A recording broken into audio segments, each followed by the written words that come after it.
Yes, good morning everyone. कहाँ है भाई स्टूडेंट्स? आज बहुत कम स्टूडेंट्स कनेक्ट हुए।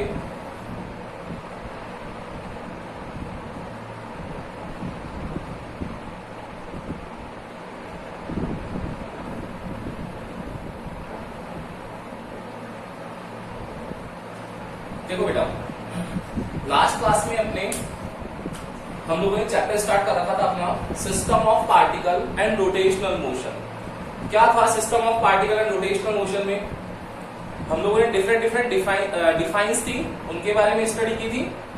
देन उसके बाद हम लोगों ने ये देखा था, ये एनालिसिस किया था कि आप लोगों के पास जो सेंटर ऑफ मास है, उस सेंटर ऑफ मास की पोजीशन क्या हो सकती है, सेंटर ऑफ मास के रिगार्डिंग उसके कोऑर्डिनेट्स क्या हो सकते हैं, और उस कोऑर्डिनेट्स के अलोंग हम लोगों ने कुछ क्वेश्चंस किए थे 4 to 5, ताकि हम लोगों को एक आइडिया लग जाए कि सेंटर ऑफ मास फाइंड कैसे किया जाता है।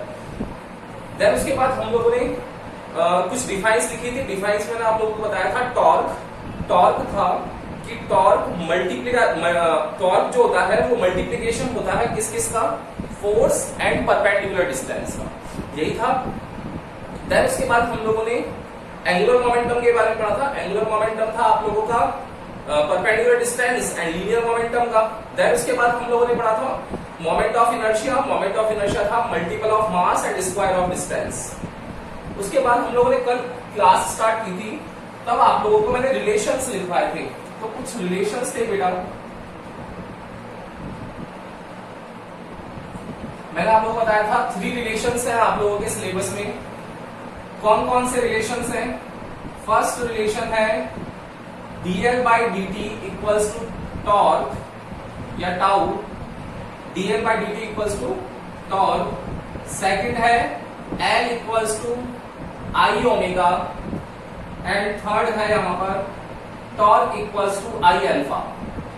ये आप लोगों के तीनों रिलेशंस है, ठीक है। इसके बारे में हम लोगों ने कल इसको प्रूव कर लिया था। क्या किया था हम लोगों ने इसके लिए?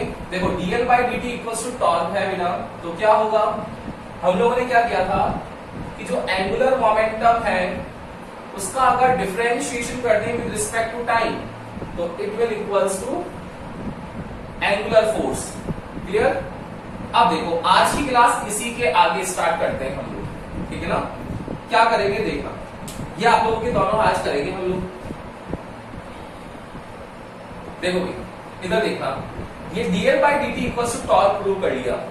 अब मुझे बताओ कि इफ मेरा एंगुलर फोर्स टॉर्क जो है वो अगर एब्सेंट हो, एब्सेंट का मतलब क्या है, इसकी वैल्यू क्या हो, 0 हो, ठीक है ना।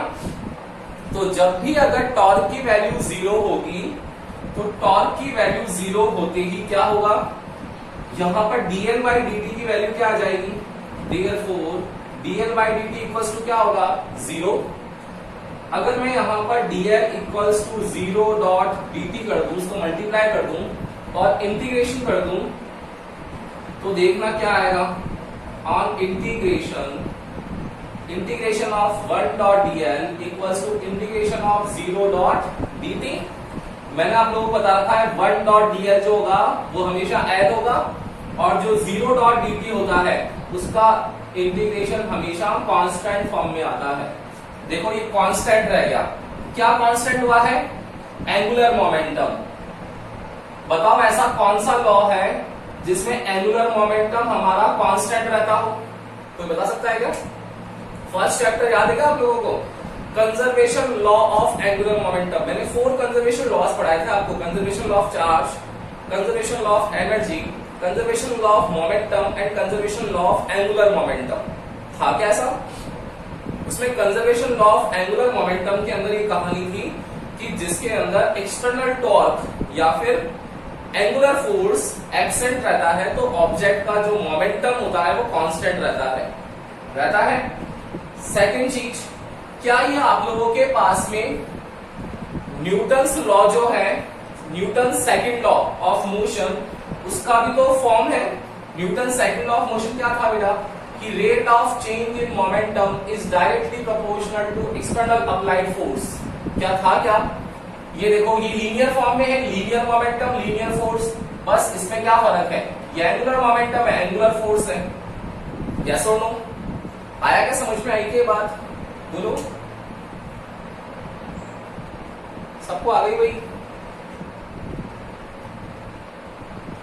क्लियर है ना सबको? तो ध्यान रखना, dl by dt equals to torque जो है उसके दो फॉर्म हो गए। फर्स्ट क्या, इसको प्रूव करते आपके पास दो चीजें आ जाएगी। फर्स्ट चीज आ जाएगी कि एक्सटर्नल टॉर्क अगर एब्सेंट है तो आप लोगों का एंगुलर मोमेंटम कांस्टेंट रहता है। ये conservation law of angular momentum की कंडीशन है। सेकंड, ये न्यूटन्स लॉ ऑफ मोशन जो है उसका एक एंगुलर फॉर्म है जिसमें rate of change in momentum is directly proportional to external applied force. यहां है rate of change in angular momentum is directly proportional to applied angular force. Clear है? ले लो उसका एक बार स्क्रीनशॉट और फिर सेकंड हम लोग रिलेशन को प्रूव करते हैं।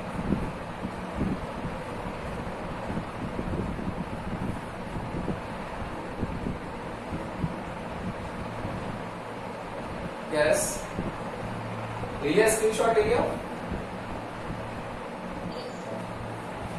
देखना,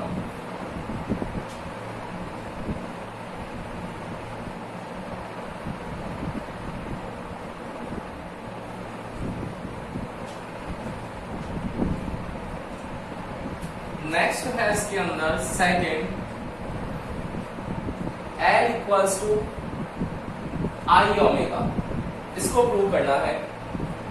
बताओ क्या अप्रोच होनी चाहिए बेटा? कल क्या किया था, dl by dt equals to torque था तो L को लेकर सॉल्व किया था। तो हम लोग आज भी क्या लेफ्ट हैंड साइड ले लेंगे अपनी, L को लेकर सॉल्व कर सकते हैं। तो देखना कैसे करेंगे इसका solution. Because we know that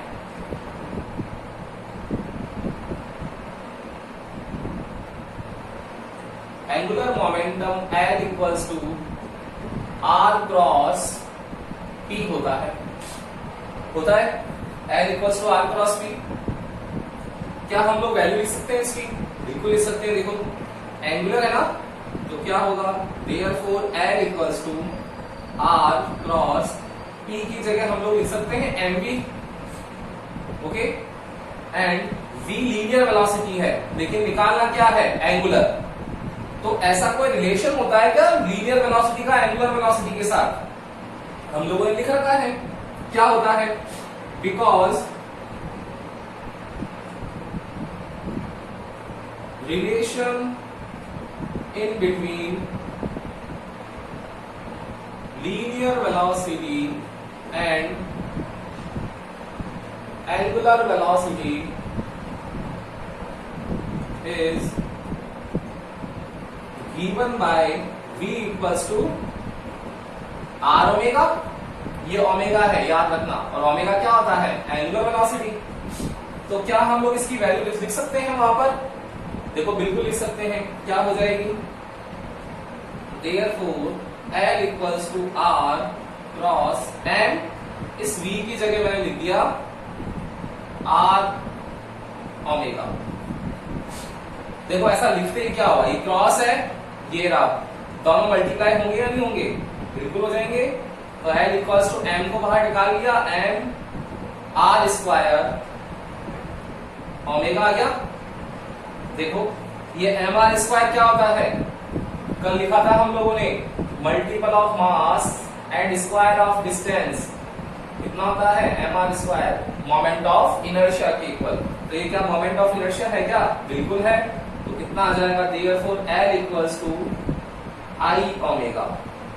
ये आप लोगों के पास में रिलेशन आ गया किस किसके बीच में, angular momentum, moment of inertia and angular velocity. L equals to I omega. ये हम लोगों ने प्रूव कर लिया। आया समझ में आया? देखो कितने इजी है रिलेशंस। और ये याद रखना बेटा, रिलेशंस इंपॉर्टेंट है, मैंने आपको बताया था। एक रिलेशन एग्जाम में आता है आप लोगों के इनमें से, तो आप लोगों को इसके बारे में ध्यान रखना पड़ेगा। एक बार फटाफट से इसका स्क्रीनशॉट ले लो।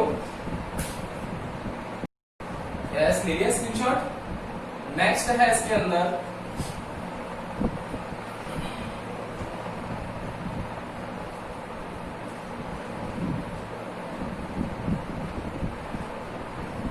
थर्ड रिलेशन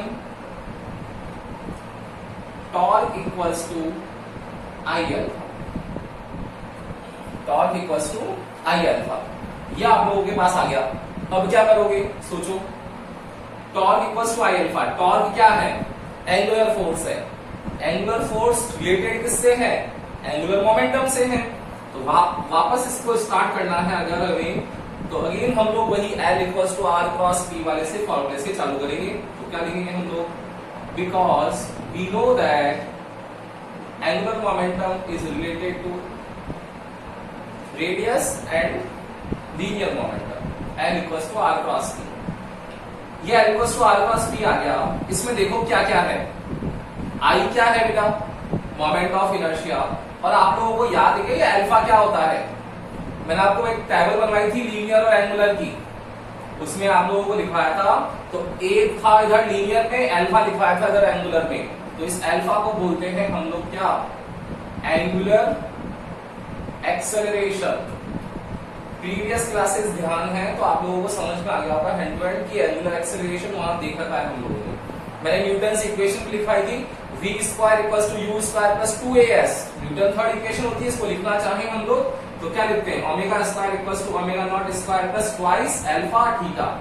लिखवा रखी ऐसी इक्वेशंस, उस टाइम बता रखा आप लोगों को सब कुछ। देखो तो L equals to R cross P, क्या होगा इस आर क्रॉस पी के अंदर, अब हम लोग कैसे लेके आ सकते हैं इसको, तो टॉर्क जो है वो L के डिफरेंशिएशन से रिलेटेड है, I जो है वो आप लोगों का क्या है, एंगुलर फॉर्म है, अल्फा भी क्या है, एंगुलर फॉर्म है, लेकिन ये तो क्या है, लीनियर फॉर्म में है, तो कन्वर्ट करना पड़ेगा हम लोगों को। कैसे कन्वर्ट कर सकते हैं हम लोग, L equals to R cross, इस T की जगह हम लोग M भी लिख सकते हैं, बिल्कुल लिख सकते हैं, और अगेन फिर वही रिलेशन V का होता है R ओमेगा, तो हम लोग यहां पुट कर देंगे वैल्यू, तो देखो बेटा क्या आएगा, R क्रॉस M और ये R क्रॉस ओमेगा आ गया आपके पास। इसको सॉल्व करते ही आपके पास कहानी आ जाएगी mr स्क्वायर ओमेगा, जहां तक तो सेम है पहले वाले जैसा। अब हम लोगों को टॉर्क लेके आना है, तो क्यों ना हम लोग उसका डिफरेंशिएशन करते हैं, तो क्या करेंगे, differentiate the above expression with respect to time t। कितना आएगा, therefore dl by dt equals to d by dt of mr square omega. Okay, कितना आ जाएगा इससे, इस dl by dt को हम लोग क्या लिख सकते हैं, टॉर्क लिख सकते हैं, इक्वल्स टू m कांस्टेंट होगा, मास हमेशा कांस्टेंट रहेगा, रेडियस, रेडियस क्या है ये, उस सर्कुलर पाथ की, एंगुलर पाथ की, वो भी कांस्टेंट रहने वाली है, तो हम लोग mr स्क्वायर को बाहर ले सकते हैं और पीछे बच जाएगा d by dt of omega, and rate of change in angular velocity, rate of change in linear velocity होता है linear acceleration, rate of change in angular velocity होता है angular acceleration, which is denoted by alpha. तो what will be the value of torque, torque ये mr square क्या होगा I, और ये क्या हो जाएगा अल्फा, तो torque equals to I alpha आप लोगों का लास्ट आंसर आ जाएगा, और यही हम लोगों को लेके आना था, ये हम लोगों ने हेंस प्रूव कर लिया। बोलो आया क्या, समझ में आया क्या, यस और नो, बोलो भाई, सबको आ गया, सबको आ गया ना, देखो तो ले लो उसका भी स्क्रीनशॉट ले लो बेटा। तो तीनों रिलेशन इंपॉर्टेंट है, कौन कौन से रिलेशन, फर्स्ट वाला था dl by dt equals to torque, second था L equals to I omega, third है torque equals to I alpha. इन तीनों रिलेशंस में से आप लोगों को क्वेश्चंस दिखेंगे, तो इनको इंपॉर्टेंट मार्क करना काफी इजी है, आप लोग कर सकते हो। इस चैप्टर का इजी पार्ट जो है वो ये वाला है, यस, एरिया स्क्रीनशॉट सब में। अब देखना, तो अब हम लोगों ने बेटा क्या क्या कर लिया, हम लोगों ने सेंटर ऑफ मास के कोऑर्डिनेट्स और उसके इक्वेशंस, देन उसके बाद हम लोगों ने रिलेशंस, और अब बारी है हमारी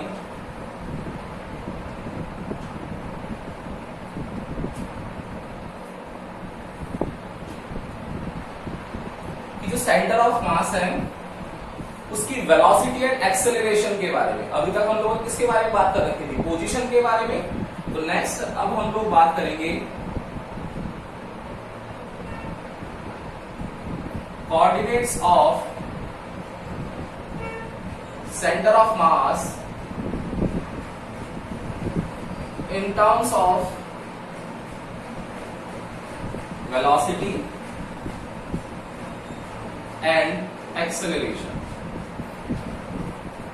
coordinates of centre of mass in terms of velocity and acceleration. क्या होता है coordinates of centre of mass velocity की फॉर्म में? तो क्या होता है? Because we know that position vector RCM is given by m1 r1 plus m2 r2 upon m1 plus m2। क्या ये m1 plus m2 total mass है क्या? इसको हम लोग डिनोट कर सकते हैं कैपिटल M से। तो जैसे ही हम लोग इसको ट्रांसफर करेंगे यहां पर तो देखना बेटा क्या आ जाएगा। Therefore m RCM equals to m1 r1 plus m2 r2। Okay, हम लोगों के पास पोजीशन वेक्टर है, निकालना है वेलोसिटी। तो क्या आप लोगों को वो रिलेशन याद है क्या थर्ड चैप्टर वाला कि अगर डिस्टेंस हो, पोजीशन हो, आप लोगों के पास में अगर एक्स वाई कोऑर्डिनेट हो, डिस्टेंस हो, लेंथ हो, इन सबका डिफरेंशिएशन करते हैं तो वेलोसिटी आता है, और वेलोसिटी का डिफरेंशिएशन करते हैं तो एक्सेलरेशन आता है। ये आप लोगों को बता रखा था। सेम कहानी यहां भी है कि ये पोजीशन है तो क्यों ना हम लोग उसका डिफरेंशिएशन कर दें तो वेलोसिटी आ जाएगी हमारे पास। तो कितनी आएगी बेटा? देखो डिफरेंशिएशन करते हैं, किसके रिस्पेक्ट में करना पड़ेगा? टाइम के रिस्पेक्ट में। तो d by dt of m RCM equals to d by dt of m1 r1 plus m2 r2। देखो ये u और v वाला फंक्शन है क्या? बिल्कुल है ना। हम लोग सेपरेट करके डिफरेंशिएशन कर सकते हैं। डिफरेंशिएशन का फोर्थ नंबर का फॉर्मूला तो क्या आएगा बेटा? इस m को बाहर निकालो तो पीछे क्या बच गया? d by dt of RCM equals to m1 को बाहर ले लें हम लोग। देखो पहले u और v को सेपरेट करें तो d by dt of m1 r1 plus d by dt of m2 r2। Again mass constant रहता है, बाहर ले लें इसको तो कितना आ जाएगा? m1 d by dt of r1 plus m2 d by dt of r2। क्या आएगी वैल्यू बेटा? d by dt of r1। d by dt of r1 क्या होता है? वेलोसिटी। सेम यहां पर वेलोसिटी ऑफ सेकंड पार्टिकल और ये भी वेलोसिटी है। तो क्या बच गया आपके पास? Capital M velocity of centre of mass will be equals to mass of first particle and velocity of first particle, mass of second particle and velocity of second particle. देखो तो सेम कहानी आ गई हमारे पास VCM की कि m1 v1 plus m2 v2 upon capital M, जिसको हम लोग अगेन m1 प्लस m2 की फॉर्म में लिख सकते हैं। देखो आ गया, वेलोसिटी आ गई। क्या आया? कुछ भी चेंज नहीं आया। m1 r1 plus m2 r2 upon m1 plus m2 में r1 की जगह आप लोगों को डायरेक्ट वेलोसिटी लिखनी है। मतलब क्या है इस चीज का कि सेंटर ऑफ मास जो है उसकी चाहे पोजीशन निकालो चाहे वेलोसिटी निकालो, कोऑर्डिनेट फॉर्म्स जो होते हैं वो सेम रहते हैं। जहां पोजीशन जरूरत है वहां r लिख लो, जहां वेलोसिटी की जरूरत है वहां v लिख लो, जहां एक्सेलरेशन की जरूरत है वहां a लिख लो। बस इतना सा चेंज करना है, इसके अलावा कुछ भी चेंज नहीं करना है आप लोगों को फॉर्मूला में। ठीक है ना। फिर देखो अगेन अगर मैं अब एक्सेलरेशन निकालने को बोलूं तो आप लोगों को सबको समझ में आ रहा होगा कि सर इसको मल्टीप्लाई कर लो तो m RCM equals to m1 r1 plus m2 r2 की फॉर्म आ जाएगी। देन इसका डिफरेंशिएशन करेंगे हम लोग तो इस फॉर्म से हम लोग जब चालू करेंगे तो देखो m1 m2 मल्टीप्लाई करो, देखो इसको आप लोग सब जल्दी कर सकते हो। यहां से इसी के आगे से, ये तो हम लोगों ने प्रूव कर लिया। अब इसी के आगे से कहानी स्टार्ट होती है। देखो अगेन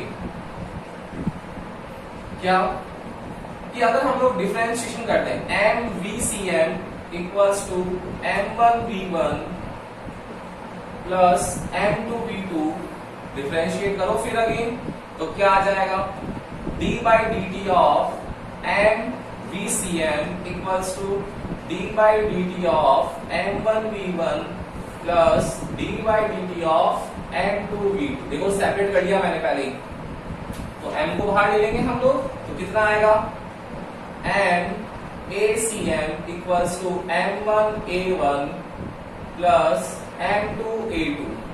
नाउ ACM की वैल्यू आ गई आपके पास M1A1 plus M2A2 upon M1 plus M2। ये आप लोगों के पास लास्ट आंसर आ गया। देखो तो एक तो ये हो गया, दूसरा ये हो गया। ये दोनों आप लोगों के पास में कोऑर्डिनेट्स आ गए किसके, सेंटर ऑफ मास के किस फॉर्म में, वेलोसिटी एंड एक्सेलरेशन की फॉर्म। क्लियर आया, समझ में आ गया? ले लो उसका भी स्क्रीनशॉट ले लो बेटा एक बार।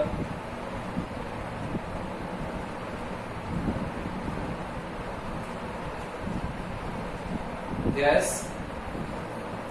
ले लिया स्क्रीनशॉट।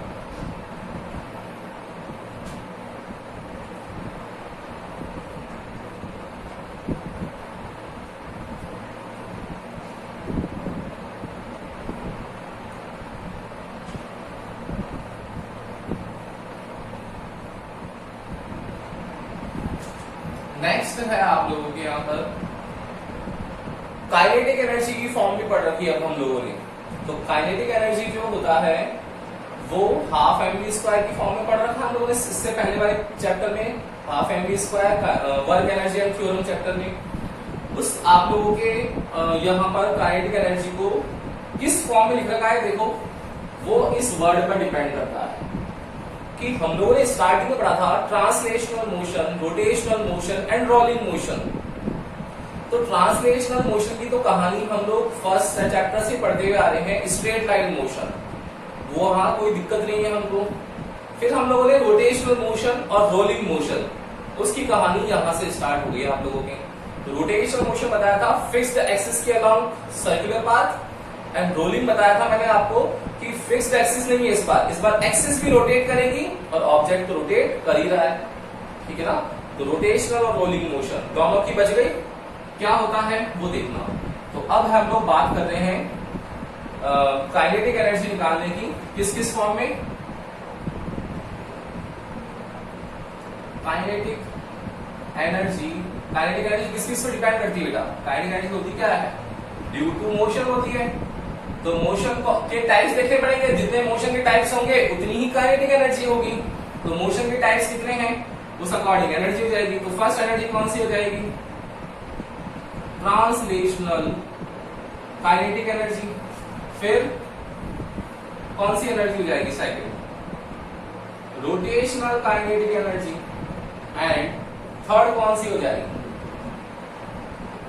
रोलिंग काइनेटिक एनर्जी, ठीक है ना। तो ट्रांसलेशनल काइनेटिक एनर्जी के बारे में आप लोग पढ़ चुके हो, हाफ एम वी स्क्वायर इसका फॉर्मूला होता है।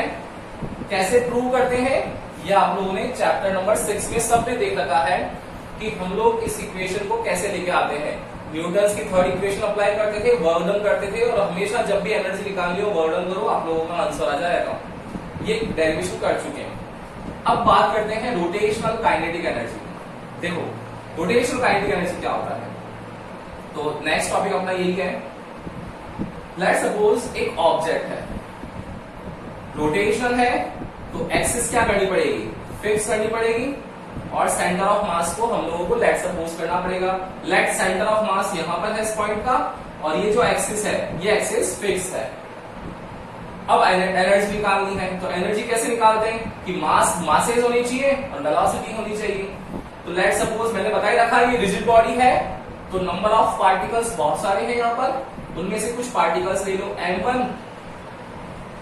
इस m1 पार्टिकल की वेलोसिटी ले ली v1, इसकी डिस्टेंस है r1। दूसरा ले लिया m2, इसकी डिस्टेंस ले लिया r2, तीसरा पार्टिकल ले लिया m3, इसकी डिस्टेंस ले लिया r3। इस तरीके से चलता जाएगा और nth नंबर पे जो पार्टिकल है उसका मास ले लिया mn और उसकी डिस्टेंस ले ली rn। वेलोसिटी निकालनी है सर, कैसे करोगे कि जब भी अगर आप लोगों के पास मासेस हो और ऑब्जेक्ट जो हो वो रोटेट कर रहा हो, तो सर्कुलर मोशन में जब भी ऑब्जेक्ट रोटेट करता है तो सबसे पहले लीनियर वेलोसिटी लिखते हैं। तो क्या आ जाएगी बेटा इसकी एनर्जी? सब जगह आप लोग सबके दिमाग में चल रहा होगा कि सर इस पार्टिकल की, इस पार्टिकल की, इस पार्टिकल की, ऐसे nth नंबर पर जो पार्टिकल है उन सब की काइनेटिक एनर्जी को टोटल कर लो तो इस टोटल पार्टिकल की एनर्जी आ जाएगी। वही तो रोटेशनल काइनेटिक एनर्जी होगी कि रोटेशनल मतलब क्या है, सारे पार्टिकल्स की, सब पार्टिकल्स को ऐड कर लो। क्या आएगा बेटा देखना, half m1v1 square plus half m2v2 square चलता जाएगा हाफ mn/vn स्क्वायर। इस फॉर्म में आ जाएगा, कोई दिक्कत नहीं आएगी आप लोगों को यहां तक। तो अब देखो रोटेशनल है तो लीनियर वेलोसिटी का रिलेशन लिखेंगे। जब भी आप लोगों को काम करना हो, एंगुलर पे पहुंचना हो, तो याद रखना लीनियर को मत भूलना। लीनियर को पहले ऐड करना, फिर लीनियर का रिलेशन निकालना एंगुलर से।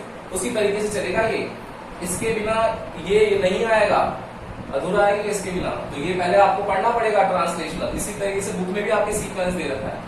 देखो तो क्या होगा, बिकॉज v इक्वल्स टू आप लोगों को पता ही है r ओमेगा होता है। आ गया देखो एंगुलर की फॉर्म में, बस लिख लो इसको। क्या आ जाएगा, kinetic energy equals to half m1v1। तो v1 के लिए रेडियस कितनी है r1, वेलोसिटी कितनी हो जाएगी ओमेगा 1। तो कितना आ जाएगा r1 स्क्वायर ओमेगा 1 स्क्वायर, यही तो होगा। v1 स्क्वायर है तो r स्क्वायर ओमेगा स्क्वायर, देखो r स्क्वायर ओमेगा स्क्वायर।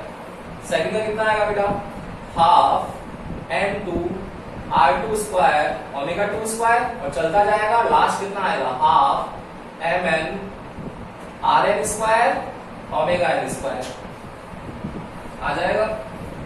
ये m1 r1 square, m2 r2 square, mn rn square क्या है ये, इसको हम लोग इस फॉर्म में लिख सकते हैं क्या कि हाफ, इन सबको कॉमन ले लो। तो देखो कॉमन की फॉर्म में लेंगे अगर हम लोग तो क्या बचेगा बेटा, हाफ कॉमन ले लिया। ये m1 r1 omega 1, m2 r2 omega 2 ऐसी पहले भी आ रखी क्या फॉर्म हमारे पास, बिल्कुल आ रखी है।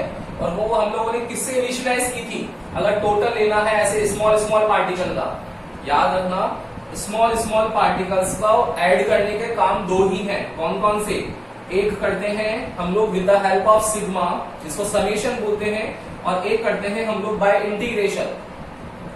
जब भी डिस्क्रीट वैल्यूज हो, कौन सी वैल्यूज, डिस्क्रीट, तब आप लोगों को सिग्मा यूज करना है। जब भी कॉन्टिन्यूअस वैल्यू हो तो कॉन्टिन्यूअस वैल्यू के लिए इंटीग्रेशन करना है। यहां देखो डिस्क्रीट वैल्यूज है, डिफरेंट डिफरेंट फॉर्म्स पर है, इसलिए यहां पर सिग्मा यूज करेंगे। बाकी इन सबको ऐड करने के लिए हम लोग इंटीग्रेशन भी कर सकते थे। तो कितना आ जाएगा, सिग्मा mi ri ओमेगा आई। देखो इनिशियलाइज कर दिया मैंने, इनिशियलाइज करके इस इंडेक्स की वैल्यू दे देंगे। तो i equals to 1 to n और ये स्क्वायर की फॉर्म में हम लोगों ने इसको लिख लिया। ऐसा लिखते ही क्या हुआ कि देखो mr स्क्वायर जो है वो किस फॉर्म में आ गया, हाफ ये mr square i equals to 1 to n। mr square क्या होता है, i होता है क्या, i, और ये क्या हो गया ओमेगा स्क्वायर। देखो तो काइनेटिक एनर्जी जो आती है हमारे पास, देयरफॉर टोटल काइनेटिक एनर्जी जो आती है वो क्या आती है, टोटल है मतलब सिग्मा हट जाएगा तो हाफ आई ओमेगा स्क्वायर। तो लीनियर काइनेटिक एनर्जी होती है, translational kinetic energy half mv square, and rotational kinetic energy होती है हाफ आई ओमेगा स्क्वायर। आई क्यों, क्योंकि ऑब्जेक्ट जो है वो मूविंग कर रहा है तो मोमेंट ऑफ इनर्शिया लेना पड़ेगा, और मूवमेंट कौन सी वेलोसिटी से कर रहा है, एंगुलर से, तो हाफ आई ओमेगा स्क्वायर। अब देखो आपको याद है क्या, मैंने आप लोगों को शुरू में जब लीनियर और एंगुलर का फर्क समझाया था तब मैंने आप लोगों को एक टेबल बनवाई थी। उस टेबल में सब बताया था मैंने, फोर्स को टॉर्क से लिखते हैं, ए को अल्फा से लिखते हैं। वहां मैंने सबसे पहले फर्स्ट जो लिखाया था वो लिखाया था एम को हम लोग आई से लिखते हैं। याद है क्या आप लोगों को, मास को इनर्शिया से लिखते हैं। देखो वही कहानी आ गई कि हाफ एम वी स्क्वायर है तो इस फॉर्मूले में क्या करना है, बस हाफ एम की जगह क्या लिख देंगे, आई, और v की जगह क्या लिख देंगे ओमेगा। खत्म कहानी। देखो दोनों फॉर्मूले रिलेटेड हो गए और प्रूव करना है आप लोगों को उस फॉर्म में। इस तरीके से भी आप लोग रोटेशनल काइनेटिक एनर्जी की वैल्यू फाइंड आउट कर सकते हैं। आगे के समझ में सबको यस और नो बोलो भाई। किसी को भी कोई भी प्रॉब्लम हो तो बोला करो। है क्या कोई प्रॉब्लम? नहीं है? तो अब हम लोग इसके आगे कल करेंगे, कल से स्टार्ट करेंगे रोलिंग काइनेटिक एनर्जी को पढ़ना। ओके, तो ट्रांसलेशनल रोटेशनल कर लिया, रोलिंग काइनेटिक एनर्जी के बारे में हम लोग कल से करने वाले हैं। Okay, good day. अच्छे से पढ़ना, जहां भी देखो वीडियो देखना, आपको समझ में आ जाएगा जहां भी डाउट हो। Okay, good day.